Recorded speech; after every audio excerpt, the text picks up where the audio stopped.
bête, à peu près 6-7 lignes, dans le bas de la page, la fin de la ligne, Ish Yehudi. Vous avez? Tout le monde a? C'est là, voilà. Ish Yehudi Haya Shushan Abira. Et dans la Megillah, c'est pas seulement Ish Yehudi qui est écrit, c'est écrit aussi, j'ai voulu Ish Yehudi Haya Shushan Abira, Ushmo Mordechai Ben Yair, Ben Shimi, Ben Kish, Ish Yemini. Alors la Gemara dit, Ish Yemini, Maïka Amar. En fin de compte, quel est le but de ce terme, Ish Yemini? C'est le tribu de Shaoul. De Binyamin, tu veux dire? Oui. De Binyamin. Alors la Gemara dit, le Yichusa Ka'atei. Si c'est bien pour nous enseigner ses antécédents, Az le Yachasei Veleizil Ad Binyamin. Alors, si vraiment la Megillah était intéressée à nous enseigner les antécédents, ça devrait continuer jusqu'à Binyamin. Pourquoi simplement se contenter à Ishemini? Elle a Maishna Hane. Alors pourquoi ces noms en question, ils ont été cités dans le verset? Tana Kulan al Shmo Nikreu. En fin de compte, tous ces noms, c'est des allusions à lui, à Mordechai. Tous ces noms, c'est des allusions de la même personne à Mordechai. On va voir. Ben Yair, Ben Sheheir Einehem Shel Israël Betfilato. C'est quoi Ben Yair? Mordechai, c'était quelqu'un qui a éclairé les yeux d'Israël à travers ses prières, parce qu'ils étaient dans l'obscurité, et c'est grâce à lui, à ses prières, qu'ils ont vu la lumière. Ben Shimi, Ben Sheshama El Tfilato. Ben Shimi, on retrouve le mot Lishmoa. Mordechai, c'était quelqu'un, quand il priait, je peux écouter. C'est pas évident. Ben Kish, Shehi Kish, Al-Sha'arei Rachamim Beniftechu Lo. Kish, ça veut dire frapper à la porte. Kish, la Kish Pedelet. Alors, c'était quelqu'un qui sonnait à la porte et on lui ouvrit la porte. Les portails des cieux. Karele Yehudi. On l'appelle Yehudi, Alma, mais Yehuda Ka'ata, on voit qu'il vient de la tribu de Yehuda. On l'appelle Yehudi, apparemment c'est une allusion au fait qu'il vient de Yehuda. Le Karele Yemini, Alma mais Binyamin Ka'ata. Mais en attendant, le verset l'appelle aussi Yemini. Yemini, ça veut dire apparemment il vient de Binyamin. Il décide où est-ce qu'il vient de la tribu, où il vient de Binyamin, où il vient de Yehuda. Amar Rav Nachman Mordechai Mukhtar Benimuso Haya. Il avait plusieurs noms qu'on lui donnait presque en tant que compliment. On lui appelait Yemini, Yehuda. C'était des noms qu'on lui a attribués en tant que compliment. Oui. Il y a une Midrash qui dit que Mordechai c'est Malachi, c'est le prophète Malachi. Possible, mais ici, c'est possible. Ils étaient dans la même époque. Dans la même époque. Et quel est le sens de ça? De quel point de vue? C'est-à-dire que, est-ce que c'est le seul homme à qui on donne ses attributs positifs, ses qualités, oui, avant de le voir accomplir ses actions? Et c'est le seul ou pas? Est-ce qu'il se distingue par rapport à d'autres d'abord, il faut que tu saches que la Megillah a été écrite après les faits. Oui, j'imagine. Donc maintenant, on regarde quel était l'impact, quel était le comportement de cette personne. On dit en fin de compte, il a eu ça, on lui donne beaucoup de... Mais dans le Midrash, dans le Chumash, c'est pareil. Ça a été écrit après. Le Chumash s'est écrit après. C'était après, le Chumash a été écrit après. Hachem a dicté à Moshe l'écriture. Mais quelle est la question? La question c'est que qu'est-ce qui différencie lui, Mordechai, de Moshe ou d'autres voilà, il était un tzaddik. Ça m'étonne qu'on attribue autant de qualités. Par exemple pour Moshe, Lévi, Ben Lévi. ne parle plus. On va parler de Moshe dans quelques lignes, donc tu as raison. Mais c'est tout de même un agent de délivrance. Mordechai, c'est un agent de délivrance, donc il est super important. Il n'est pas arrivé à être ce qu'il était par chance. Il avait des attributs qui l'ont aidé. C'était un Peut-être qu'il était connu avant. Avant d'accomplir, finalement. Mais même avant, il était membre du Sanhedrin. Ouais. Donc c'était vraiment un sage, et quelqu'un d'un notable, quelqu'un d'important, un des dirigeants du peuple juif. Il y a une autre explication. Amar, encore une fois, Amar Rabba, Bar Bar Chan Amar Rabbi Yoshua ben Levi, Aviv me Binyamin, son père était de la tribu de Binyamin, Ve'imo me Yehuda, Ve'Rabanan Amre, et sa mère était de Yehuda, Ve'Rabanan Amre, Mishpachot mitgarot zu bezu, les tribus se disputaient entre eux, Mishpachat Yehuda Omeret, Ana Garim, de Mithialid Mordechai. La tribu de Yehuda s'appropriait Mordechai en disant c'est grâce à moi que Mordechai existe. Pourquoi? De l'Okatlei David le Shimi ben Gera. Pendant que David Amelech était en train de s'enfuir, il y avait un Shimi ben Gera qui l'a insulté, qui l'a maudit. Et les gardes de camp, les amis de David voulaient le tuer sur place. Et David a dit laissez-le. Laissez-le parce que c'est très, très beau, très profond. S'il est en train de me maudire, c'est Akadosh Baruch Hu qui maintenant est en train de me maudire à travers lui. Mais il est en train de jouer un rôle, laissez-le. Et le fait qu'il a laissé pendant cette période de temps qu'il a continué à vivre, il a eu des enfants. Enfin, quand Mordechai, il vient de Shimi ben Gera. Mordechai vient de Shimi ben Gera. Celui qui a insulté, qui maudissait David pendant qu'il était en train de s'enfuir. Donc la tribu de Yehuda maintenant directement, on voit c'était un héros. Et c'est grâce à nous, parce que grâce à la tribu de David, c'est David qui vient de Yehuda qui l'a épargné. Et il a eu des enfants. Pourtant, quand il a dit à Shlomo, tous les gens qui veulent qu'il tue, il a dit occupe-toi de Shimi ben Gera. En attendant, il a eu des enfants. Hein? En attendant, Shimi ben Gera a eu des enfants et Shlomo, il n'a pas tué les enfants. Non, il n'a pas tué les enfants. Mais lui, au Mishpachat Binyamin, Amra, tandis que la tribu de Binyamin a dit, Minai Ka'ate, il vient de moi. Il vient de moi littéralement, parce il vient de la tribu de Binyamin, Mordechai. Rabba Amar Knesset Israël Amra le Idar Gisa. Alors là, Rabba dit que l'ensemble du peuple juif parle de Mordechai d'une autre façon. C'est quoi une autre façon? Une façon négative. Re'u ma'asa li Yehudi ve'ma shilem li Yemini. Alors ça vient d'Esther. Maintenant, constatez ce que m'a fait ce Yehudi et ce que m'a fait ce Yemini. Ma'asa li Yehudi, en haut de la page suivante, de l'Okatlei David le Shimi. Regarde ce qu'il a fait. Regarde ce Yehudi m'a fait. Ça veut dire que regarde ce que la tribu de Yehuda m'a fait, dans le sens qu'ils ont épargné, que David a épargné Shimi ben Gera, dans le sens négatif, en tant que critique. De l'Okatlei David le Shimi, de Itialid minei Mordechai, de Mikane bei Haman.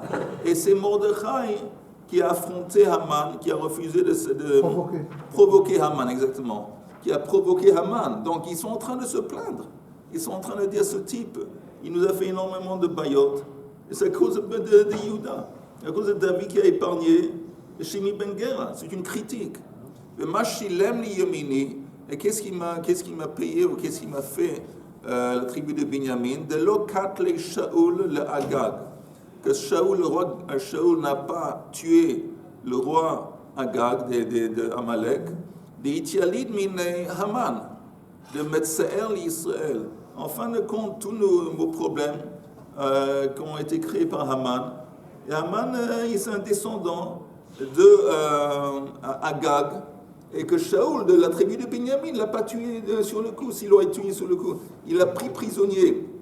Et selon le Midrash, pendant la petite période de temps qu'il était prisonnier, il a eu un enfant.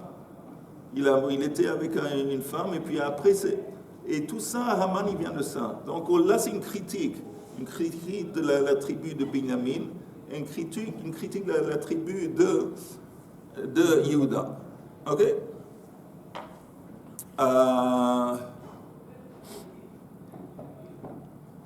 Itchelid mine Haman de Metzel Israël. Rabbi Yochanan Amar, Leolam me Binyamin Kaate. En fin de compte, on sait bien que Mordechai, il vient de la tribu de Binyamin.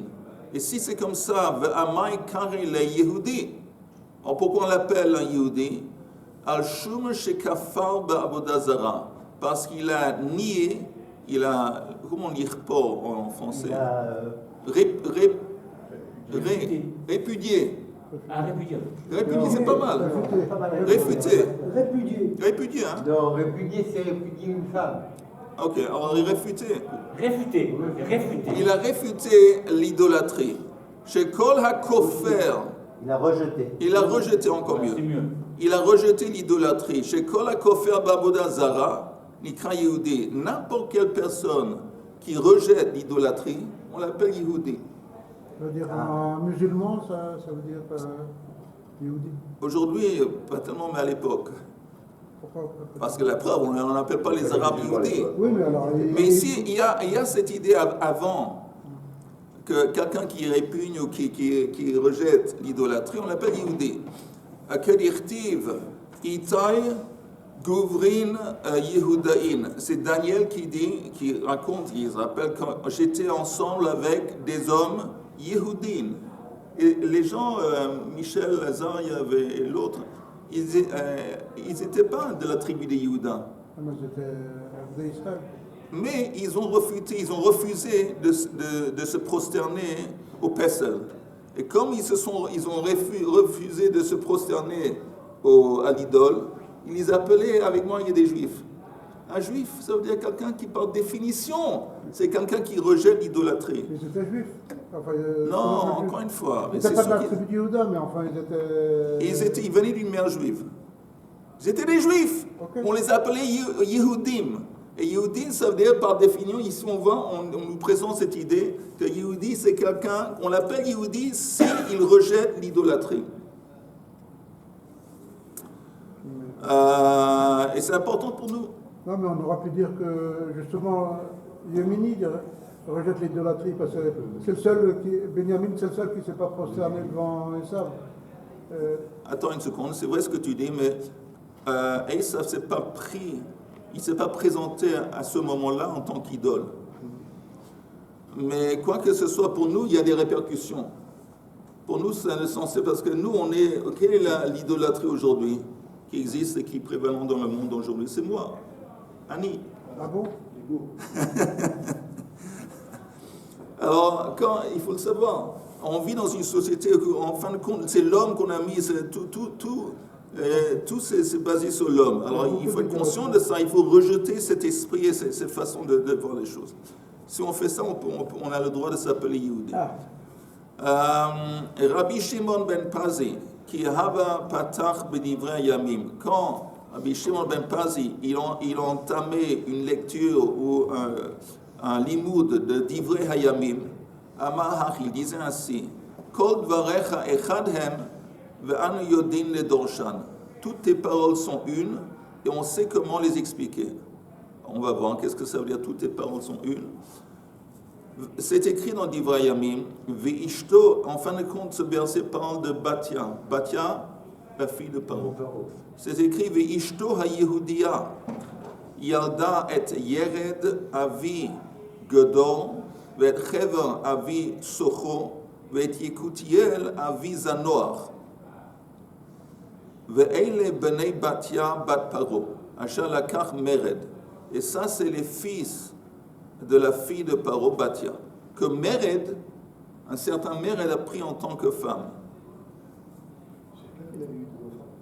À la fille de Paro? On voit ici que oui. Alors, mais on va voir. Mais elle s'est convertie au judaïsme. On va voir. Amai Karela Yehudia. Pourquoi on l'appelle la fille de Paro Yehudia? Al-Shum Shekafra Ba'avodah Zara. Parce qu'elle a nié, elle a repoussé l'idolâtrie. Dertiv, où est-ce qu'on voit ça? C'est écrit dans le verset Vetered bat paro lichotz al hayaor. C'est écrit qu'il est descendu pour se baigner ou se tremper dans le Nil. Dans la question qu'on devrait se demander, mais qu'est-ce que ça veut dire quoi? Il y avait dans le palais, évidemment, il y avait des bains, il y avait un jacuzzi. Elle n'a pas besoin d'aller dans le Nil pour se baigner. C'est une question évidente. Qu'est-ce que ça veut dire quand la Torah nous dit? Qu'est-ce qu'elle faisait, cette princesse? Elle allait dans le Nil pour se tremper. Et elle utilisait le Nil en tant comme mikveh, pour se purifier de l'idolâtrie qui était dans le palais et dans la société égyptienne. Mais le Nil lui-même, c'était une idole. Oui, comment il s'appelle? Paro traitait le Nil en tant que... Oui, les Égyptiens traitaient le Nil en tant qu'idole. Elle, non. Donc, c'est pour ça qu'on l'appelle dans le verset... Vas-y. Vous êtes consciemment ou inconsciemment? Non, elle l'a fait consciemment. Consciemment, elle a rejeté l'idolâtrie de son père et de la société égyptienne. Parce qu'à l'époque, dans la société égyptienne, même s'il y avait des bains dans le palais, il y avait pas mal de statues et de dieux égyptiens. Oui, mais même un bain, c'est pas forcément, ça qualifie pas forcément en tant que mikveh. Alors, c'est pour ça qu'elle est allée dans le Yor. Donc, c'est pour ça qu'on l'appelle Yehudia. Elle a élevé Moshe. Attends, tu es en forme ce matin, mais attends. Spoiler. Ve'amar Rabbi Yochanan, sheyarda lichotz megilulei beit avia. Elle allait se purifier de l'idolâtrie de son père. Yalda, c'est écrit qu'elle a enfanté. Elle a eu des enfants. Yalda, veha ribuyei revite. Ça parle de Moshe, entre autres. Ça parle de Moshe. Elle n'a pas accouché Moshe. Elle a élevé Moshe. Elle a enfanté Moshe. Elle n'a pas Oh. Tu sais, Moshe, ça valait la peine de venir ce matin juste pour apprendre ça. Que la mère de Moshe, c'était pas Batia. C'était qui? C'était qui la mère de Moshe? Yocheved. Mais elle a ribouillé et revité, elle a élevé. Le marlecha de ça nous enseigne chez Kol megadel yatom v'yatoma betor beito ma'ale alav hakatuv keilu yelado. Que n'importe qui élève un orpheline ou un orphelin chez lui, c'est comme si il avait lui-même accouché l'enfant. Mais non, mais il n'était pas yétom, puisqu'elle avait... c'est Myriam qui lui a dit de prendre Moshe pour que Yocheved l'allait. Et c'est avec qu'elle avait une mère. Attends une seconde. Mais c'est sûr que c'était pas, comme on dit, quelqu'un qui est né la vierge, tout ça. Comment on appelle? Le monsieur qui, on dit qu'il est né d'une vierge. Il n'y a personne qui dit ça sur Moshe. Même Batia, elle a compris que ce garçon, ce bébé qu'elle a trouvé, elle avait une mère. Mais elle ne savait pas qui était la mère. Quand Myriam a dit, bon, j'ai trouvé une nourrice, elle n'a pas dit que la nourrice est sa mère. Alors, dans la tête de, comment elle s'appelle, de Batia, bon, il y a un enfant abandonné. Un enfant abandonné, on peut l'appeler un orphelin. On ne sait pas qui sont les parents. Et évidemment qu'elle a des parents, mais on ne sait pas qui. Kilu Yelado, Kilu Yelado. Yered, maintenant c'est qui? C'est qui Yered? Parce que c'est écrit dans le verset qu'elle a eu, voilà, c'est qui Yered? Zé Moshe. C'est un nom, c'est un des noms de Moshe. Velama nikra shmo Yered, pourquoi on l'appelle Yered? Chez Yarad lehem l'Israël man beyamav.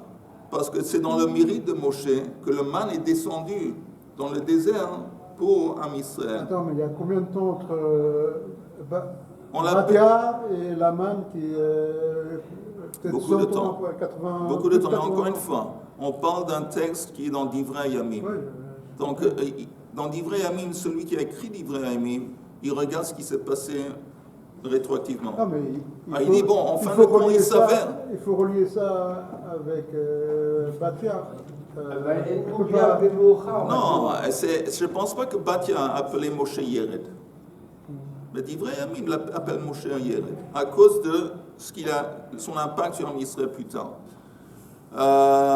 C'est intéressant. Pourquoi nous on sait, en parenthèse, que le bear dans le désert, donc la boisson qu'il buvait, c'était dans le mérite de qui?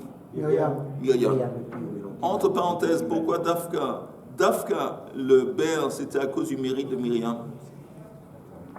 Pourquoi Dafka le Ber, on attribue le Ber, c'est lié, on dit Berach Myriam. Pourquoi? C'est elle qui a consolé le Moshe Rabbeinu, elle a mis dans l'eau. Elle a utilisé l'eau. Mais c'est en fin de compte, c'est sa mère. Elle n'était pas en position, c'était sa sœur. Mais elle a surveillé. C'était l'envoyé, c'était celle qui a mis. Elle a surveillé. Elle a surveillé son frère. Elle a prié pour voir où c'est qu'il arrivait. Et alors, pourquoi l'eau? Il y a le caractéristique qu'on voit de Myriam, c'est la foi. Comment on voit qu'elle a eu son truc, c'est la foi. Qu'elle a réprimandé ses parents. Que quand Paro a fait ce décret que tous les enfants qui vont être des garçons, tous les garçons vont être mis à mort. Alors, c'est écrit dans le Midrash qu'ils se sont séparés, les couples se sont séparés. Ils n'ont aucun intérêt d'avoir des enfants. Alors, elle, selon le Midrash, elle a laissé parents. Elle dit, papa, ce que vous faites, c'est pire que Paro. Lui, il veut supprimer les garçons, mais vous, quand vous n'avez pas cohabité ensemble, vous allez supprimer même les filles. Alors, c'est à cause d'elles qu'ils se sont remis ensemble. Attends une seconde. Le révèle, elle s'est mariée, elle a eu Eldad des médailles. D'accord, il y a un Midrash qui dit ça. Alors, ils se sont mis ensemble. Et deuxième chose, c'est écrit dans la Torah que quand on a mis Moshe dans la Teiva, sur le Nil, c'est écrit qu'elle a attendu sur le côté pour voir ce qui va se passer. Alors ça veut dire quoi qu'elle a attendu pour voir ce qui va se passer? Qui dit que quelque chose va se passer? Mais elle savait, elle avait une foi, elle savait que quelque chose allait se passer. On voit cette foi qu'elle avait. Et l'autre chose que ce qui est écrit après Kriyat Yam Souf, c'est écrit qu'elle est sortie avec Toph. Il y a une tambourine comme ça. Un tambourin, ils sont tous, les femmes sont allées chanter et choses. Elle a pris un tambourin. Normalement, quand on quitte les îles, on va dans le désert, on n'a pas vraiment besoin de tambourin. C'est pas un truc absolument critique et nécessaire pour un trajet dans le désert. Le fait qu'elle a pris, encore une fois, elle a compris qu'il va y avoir des miracles et des raisons de chanter des louanges à Kadosh Baruch Hu. Donc on voit que, attendez une seconde, que le trait de caractère de Myriam, c'est la foi. C'est pas de la névoie. Oui, c'est aussi de la névoie peut-être, mais on sait surtout, je ne sais pas, c'est surtout une foi. C'est pour ça que justement le Ber, pourquoi le Ber? D'où venait l'eau en fin de compte? C'était pas un puits, parce que si nous on traduit Ber en français, Ber, ça devient puits. Mais c'était pas un puits, c'était quoi? Le Ber de Myriam, c'était quoi? C'était un rocher. C'était un rocher. Il y a l'eau qui sortait du rocher. Et c'est ça la foi. Que quand il y a la foi, on peut extraire, on peut extraire de l'eau dans un rocher. Tu dis, selon la science, selon la réalité, soyons réalistes, c'est un rocher. Ben non, parce qu'à la foi, elles peuvent extraire de l'eau d'un rocher. C'est pour ça que le Ber, c'est bien de Myriam. Maintenant, tout ça en parenthèse, on sait qu'Anané a Kavod dans le mérite de Anané a Kavod de Aaron. Parce que Aaron, le trait de Aaron, c'est Shalom. Et donc, quel était le but d'Anané a Kavod? La protection. Et ça, on apprend, c'est très important, surtout après ce qui s'est passé le 7 octobre. Pas le 7 octobre. Le Shmini Atzeret, c'est qu'on voit à quel point la paix entre juifs, ça nous protège. Le Shalom, ça nous protège. Anané a Kavod. Et maintenant, Moshe, on vient d'apprendre maintenant que c'est le man qui est descendu dans son mérite. Alors pourquoi le man? L'expertise de Moshe Rabbeinu, c'est de faire descendre quelque chose qui vient du ciel et de le rendre utilisable pour ceux qui habitent sur la terre. Alors, il a fait ça avec la Torah. Il a fait ça aussi, il a nourri au niveau spirituel le peuple juif à travers la Torah. Il a aussi nourri l'âme Israël avec cette nourriture qui vient d'en haut, le man. Ça, c'est l'expertise de Moshe. Il prend quelque chose qui est en haut et il le fait descendre. Et c'est pour ça que le man, ça vient de Moshe. Il a nourri en quelque sorte, aussi bien au niveau spirituel qu'au niveau physique, l'âme Israël. Ok. Maintenant, c'est écrit Gador.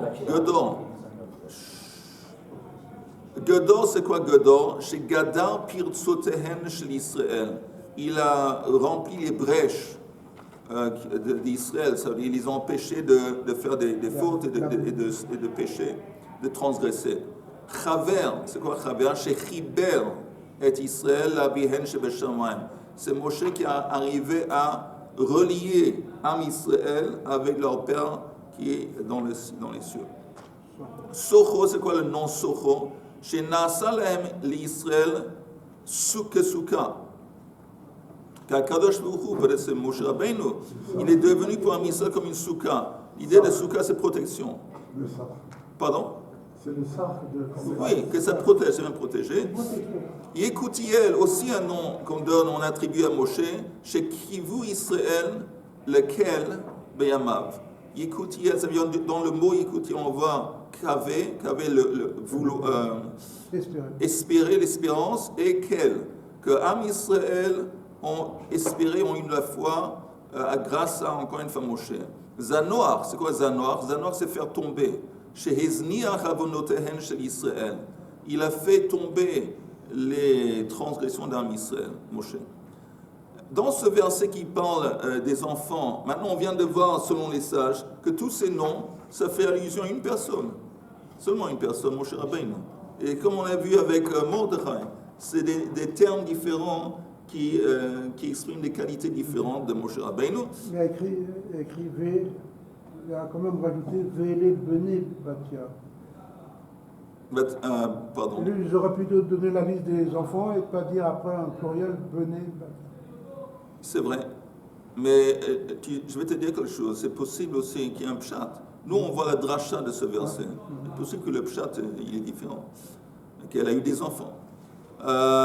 Chez Israël, Avi, Avi, Avi. On retrouve le mot Avi. Ken Avi Shocho, Avi Gedor, Avi Zanoar. À 3 reprises, il y a le mot Avi. C'est encore une fois une allusion à Moshe Rabbeinu. Av, il était Av Betorah, Av Bechorma, Av Beneviut. C'était un père. Un père, ça veut dire que c'était il avait une maîtrise absolue dans la Torah, dans la sagesse et dans la Neviut. C'est intéressant on traite à part la Torah et la Chokhmah. D'accord? On aurait pu penser que la Torah et la Chokhmah c'est la même chose. Mais on voit que non, c'est 2 choses à part. Il y a la Chokhmah, la sagesse, il y a la Torah. Maintenant, d'où est-ce qu'on voit ça un petit peu? On voit ça dans le temple. Dans le sens que dans le temple, il y a, dans Kodesh et Kodashim, il y a Shtei Luchot Abrit. Ça, c'est la Torah. Et dehors du Kodesh et Kodashim, dans la Hichal, il y a la Menorah. La Menorah, c'est la Chokhmah. Ce n'est pas nécessairement la même chose. Comme le Gaon de Vilna, il dit, il y a 7 Menorah, il y a 7 bougies dans la Menorah. Ça fait allusion aux 7 Chokhmot. Il y a 7 Chokhmot de base dans le monde. Ce n'est pas nécessairement la Torah. Ok. Veile Benei Batia Ashalakach Mered. Ça, c'est les enfants de Batia qui a été prise en tant que femme, a épousé Mered. Mais qui Mered Shmo? Est-ce que son nom c'est Mered? Alors Kalev Shmo. C'est qui Mered? C'est Kalev Ben Yefouné. Kalev Ben Yefouné, il a épousé la Batia, la fille de Paro. C'est-à-dire que la fille de Paro, en fin de compte, qu'est-ce qui s'est passé? Elle a quitté Mitzrayim avec Am Israël. Et c'est Kalev qui l'a épousé. Amar Kadosh, alors pourquoi on l'appelle Mered? La fille de Paro, elle a épousé Caleb. Oui, plutôt Kalev, il a épousé la fille de Paro. Non, Caleb, il a épousé la fille de Paro. Oui, c'est ce qu'on est en train d'apprendre. Caleb, il a épousé Myriam. Non, ça c'est Nachshon ben Aminadav. C'est Nachshon ben Aminadav qui a épousé Myriam. Il me semble. On étudie avec le rabbin Ishai. C'est Nachshon qui avait épousé Myriam.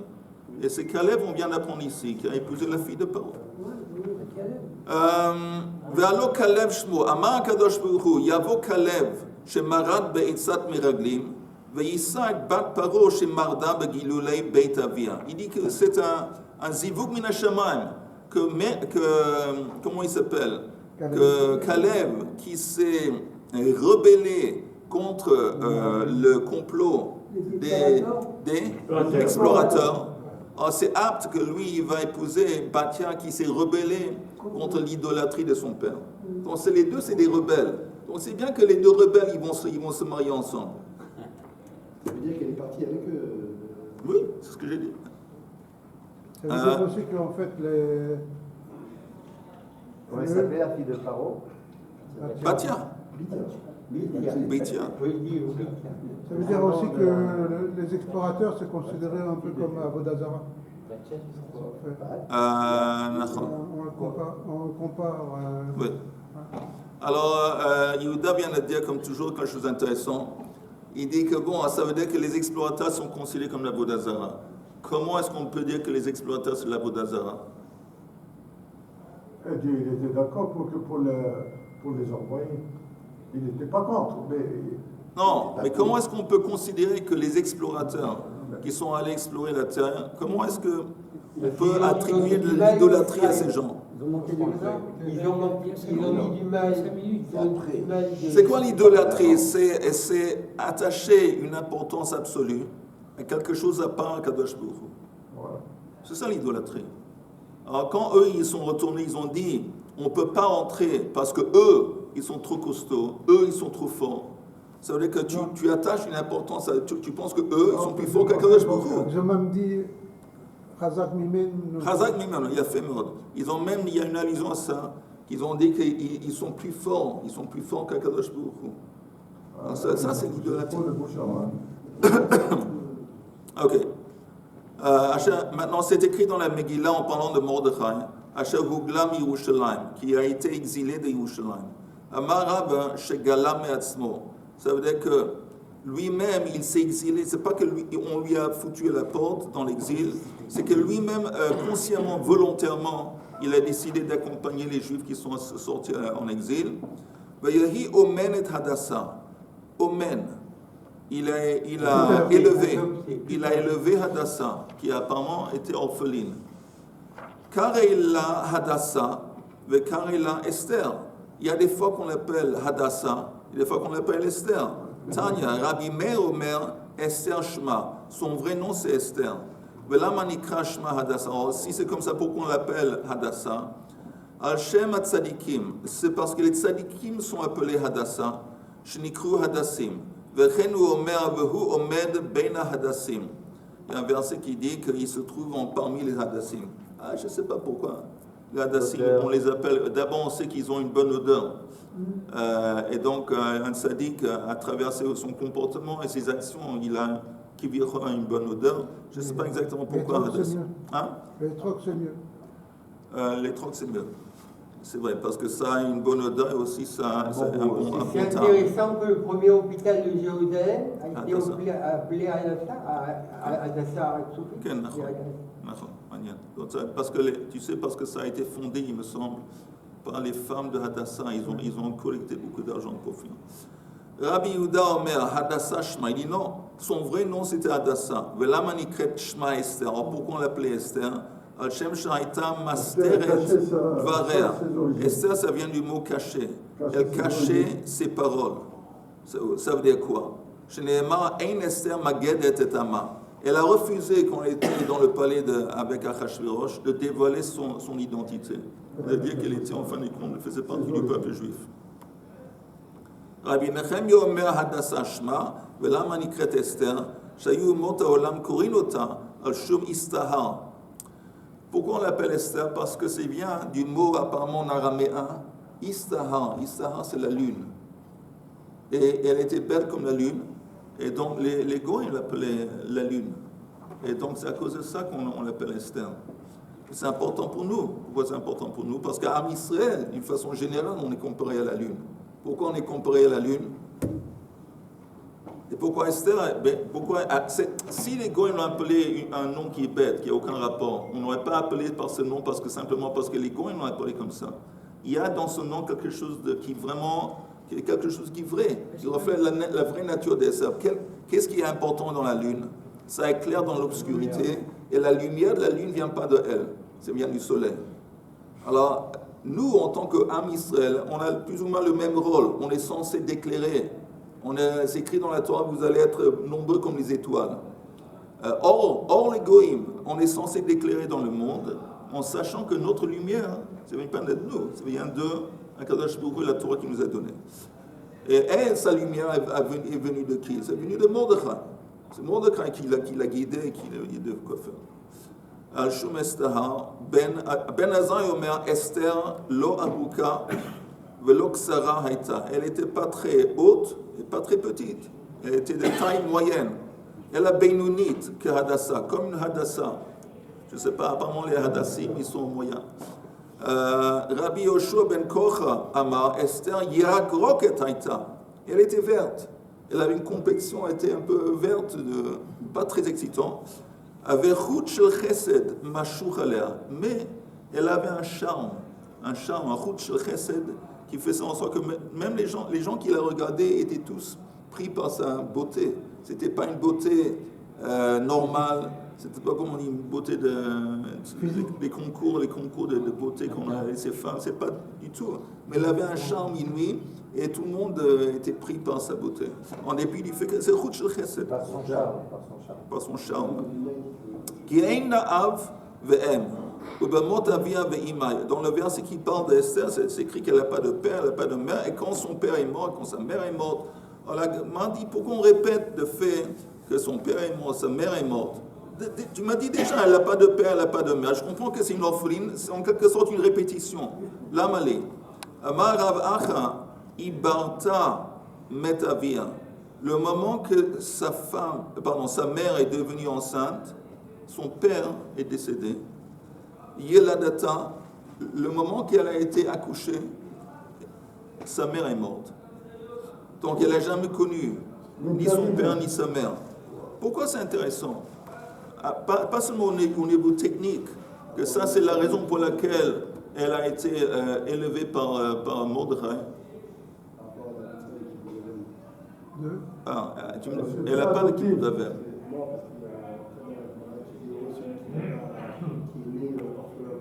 Pourquoi?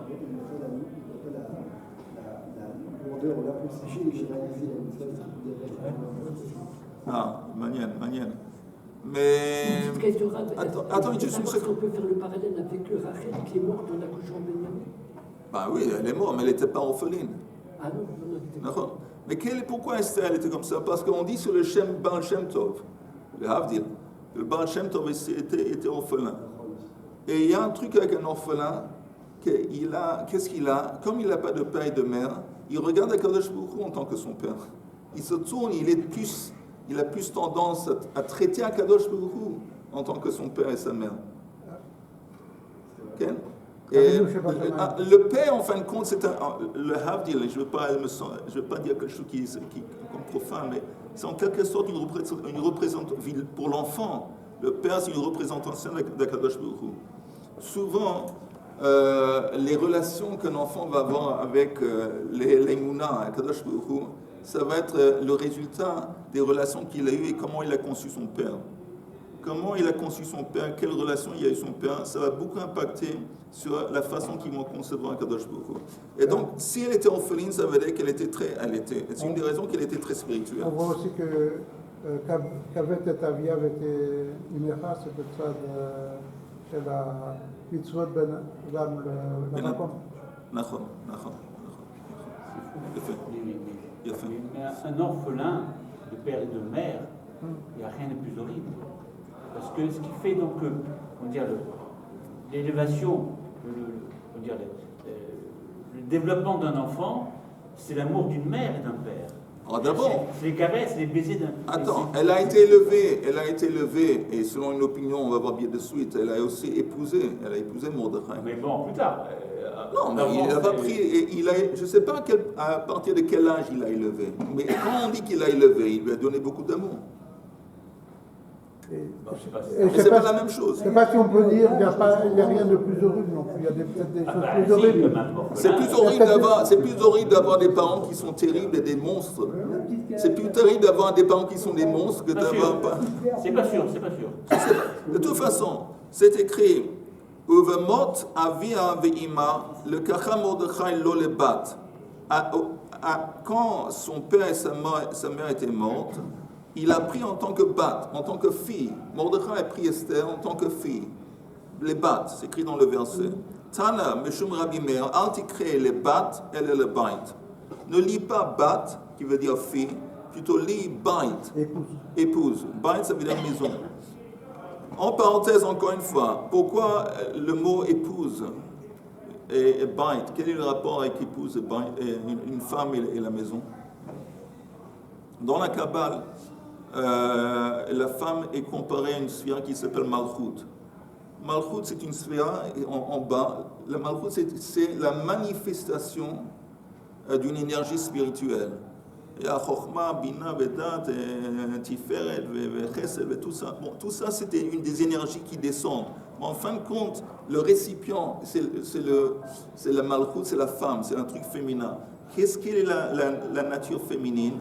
La capacité de concrétiser, de donner une expression, une manifestation concrète d'énergie. On voit ça avec l'enfant. Le père, il met dans la femme du sperme. C'est une énergie, bon, du sperme, c'est rien, c'est un potentiel. Qui actualise le potentiel du père? C'est la femme. Et la maison, c'est la même chose. La maison, c'est l'actualisation du rêve, la réalisation et la manifestation du rêve de l'homme. On ne sait pas cet homme qui il est. On rentre dans la maison là, tout à coup on voit à travers ses enfants, on voit s'il a une grande bibliothèque, s'il a une télévision, s'il a quoi. On voit la maison. On voit la maison, le foyer, c'est une manifestation du Père. Mais qui s'est occupé du foyer? Qui a construit le foyer? C'est la femme. La femme, le trait de base de la femme, c'est elle qui concrétise. C'est elle qui donne une manifestation concrète de ce qu'elle reçoit. Et bon, c'est pour ça qu'on dit bat the bite. On va s'arrêter là où c'est écrit bat the bite. Et bli neder, bien sûr, on va reprendre ça dimanche. En attendant, chez Shabbat Shalom et Besorot Tovot. Shabbat Shalom.